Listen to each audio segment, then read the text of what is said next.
wassalam, 1 Juli tutup, nggak ada impor solar. Dan berikutnya kita bisa jadikan ini bisa 800 triliun, total kita hitung kurang lebih 5.000 triliun hasilnya. Sekarang kita sudah bangun pabrik, ini pabrik di Maluku, ada yang satu di Morowali, ini pabrik kita ekspor nih, ini kita ekspor ke China, dan Indonesia nomor 1 dunia. Indonesia resmi stop impor solar.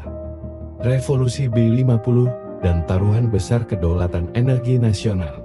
Selama bertahun-tahun, Indonesia menghadapi sebuah ironi besar. Di satu sisi, Indonesia dikenal sebagai produsen minyak sawit terbesar di dunia. Namun di sisi lain, kebutuhan energi nasional, khususnya solar, masih sangat bergantung pada impor dari luar negeri. Ketika harga minyak dunia melonjak akibat konflik geopolitik, dampaknya langsung terasa hingga ke tingkat masyarakat.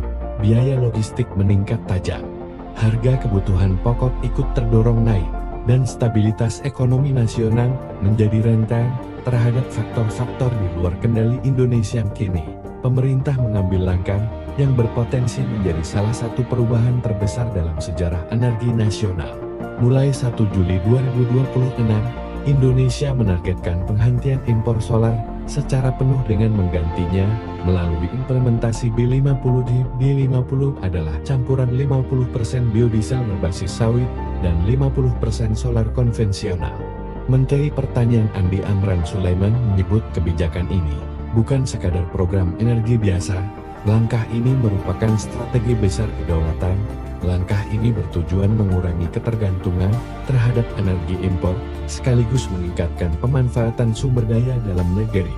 Ini adalah upaya membangun kedaulatan energi nasional di tengah dunia yang semakin tidak pasti. Konflik global telah menunjukkan bahwa negara yang bergantung pada impor energi memiliki tingkat kerentanan yang jauh lebih tinggi. Indonesia sedang berusaha mengubah sawit dari sekadar komoditas ekspor menjadi instrumen strategis nasional. Pemerintah berupaya menciptakan nilai ekonomi yang lebih besar di dalam negeri, sekaligus memperkuat ketahanan energi jangka panjang. Perjalanan menuju B50 sendiri bukan terjadi secara instan. Indonesia telah melalui tahapan B20, B30, dan B35 sebagai bagian dari transisi. Setiap peningkatan kadar biodiesel bertujuan mengurangi konsumsi solar impor serta menghemat devisa negara. Jika impor solar berhasil ditekan, maka tekanan terhadap cadangan devisa dan kebutuhan dolar Amerika Serikat juga akan berkurang. Kondisi ini berpotensi membantu menjaga stabilitas nilai tukar rupiah dan memperkuat neraca perdagangan. Ini memberikan ruang fiskal yang lebih besar untuk membiayai pembangunan infrastruktur, pendidikan, dan kesehatan. Namun di balik optimisme tersebut, terdapat sejumlah tantangan yang tidak bisa diabaikan. Pertama adalah keseimbangan energi dan pangan. Meningkatnya permintaan minyak sawit berpotensi mempengaruhi pasokan minyak goreng. Pemerintah harus memastikan stabilitas harga pangan. Tantangan kedua berkaitan dengan kesiapan infrastruktur, seperti kilang, fasilitas pencampuran, hingga sistem distribusi di seluruh wilayah Indonesia. Ketiga adalah kritik internasional terkait lingkungan. Penerapan standar ESPO menjadi sangat penting agar produk sawit tetap diterima global. Apabila tantangan tersebut mampu diatasi, dampaknya bisa sangat besar. Petani sawit memperoleh pasar domestik yang lebih stabil. Industri biodiesel berkembang lebih cepat, lapangan kerja baru tercipta, dan ketahanan energi nasional semakin kuat.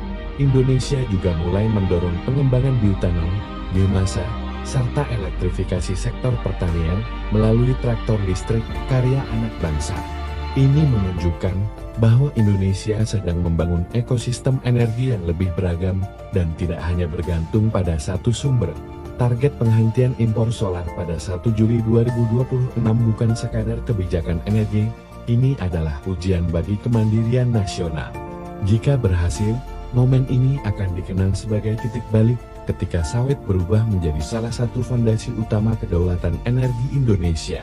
Kita rapat tentang persiapan implementasi B50 yang agendanya 1 Juli, insya Allah akan dilakukan peresmian. Dan secara teknis sudah dilakukan uji coba yang dilakukan oleh tim kami dari SPM, tim Ibu DKI dan hasilnya sangat menggembirakan. Sampai dengan hari ini kadar air daripada perbandingan B40 dengan B50, B50 itu kadar airnya lebih sedikit, dan sudah mencoba di berbagai kendaraan, baik itu alat berat, kapal, kereta api, dan beberapa kendaraan yang lainnya, taman, ya, ekskavator, semuanya alat pertanian, semuanya berbeda. Jadi insya Allah kita sangat optimis untuk implementasi langsung daripada B50 di belakang tahun 2026. Dengan demikian maka kita akan mengurangi atau bahkan kita tidak lagi melakukan impor solar. Itu